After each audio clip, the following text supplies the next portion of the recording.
So the Argentine people were they were awesome. I love them. Some people think Argentines are a little odd.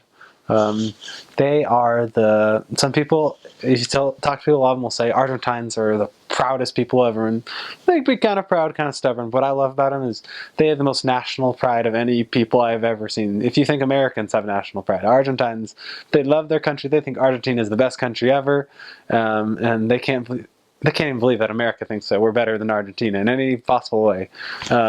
And in a lot of ways, they're pretty good. They got a good soccer team. They have Messi. Oh, Messi is from Rosario, by the way. If you know, Messi is one of the world's best soccer players from Rosario.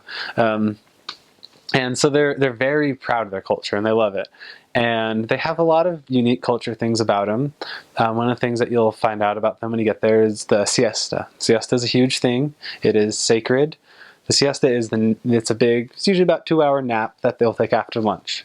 If you knock on somebody's door during the siesta, especially in the summer, it is a crime, and some people will shout at you. They'll think that you're violating age-old customs. Some people don't really care as much, especially when you're in the city. It's kind of not as important sometimes, but especially when you get out in the country, and especially in the summer, the siesta is sacred, and everybody sleeps the siesta. As missionaries, you won't sleep the siesta. You'll probably study during the siesta.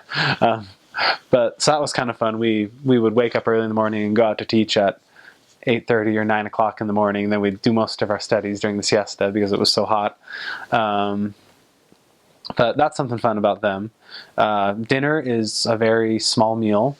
Breakfast is almost non-existent. All they drink is this little drink called mate. It's basically, it tastes like they put grass in a cup and put water in and then drink it through a straw. But you're not allowed to drink it as a missionary, and at least in Rosario. We weren't allowed to drink it as missionaries, but when I got off my mission, I brought back a big bag of mate because I wanted to try it and see if it was good, and it really just tastes like grass and water. It's not that good to me, but some people love it. They love it, and they're convinced it has all these health benefits too, which I doubt. But so they're always drinking mate. Everywhere you see them, they'll be drinking their mate. They always have a little wooden cup and their straw, and they have a little thermos of hot water, and everywhere they go, they'll bring their thermos and their mate. I've seen them on the back of a motorcycle. One guy's driving a motorcycle, the other person is on the back pouring their mate and handing it up to the guy with the motorcycle while he's driving. Most people there don't have cars, but everybody has motorcycles to get around, and a motorcycle is a family vehicle. I once saw a family of 7 people on one motorcycle. It was a dad, and then a mom, and then like little kids, and then the oldest son was on the back. He was riding his bicycle. He had his hand holding onto the back of the motorcycle, getting towed along on his bike. So you'll see some fun things there in motorcycles.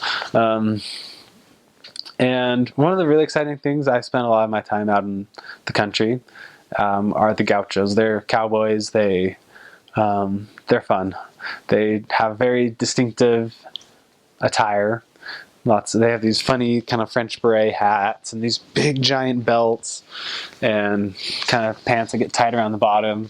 I love their clothes. They're the funniest people. Maybe they don't know a ton. They usually only have a couple years of formal education, but they're the funnest, humblest people. And I remember this one guy's name was Juan, and he was an older gaucho. He had worked in the fields all his life, and some of the other missionaries it was 4 of us missionaries in this one branch, and the other 2 missionaries, they found this guy named Juan, and they taught him, and they taught him the lessons, and they asked him if he wanted to be baptized.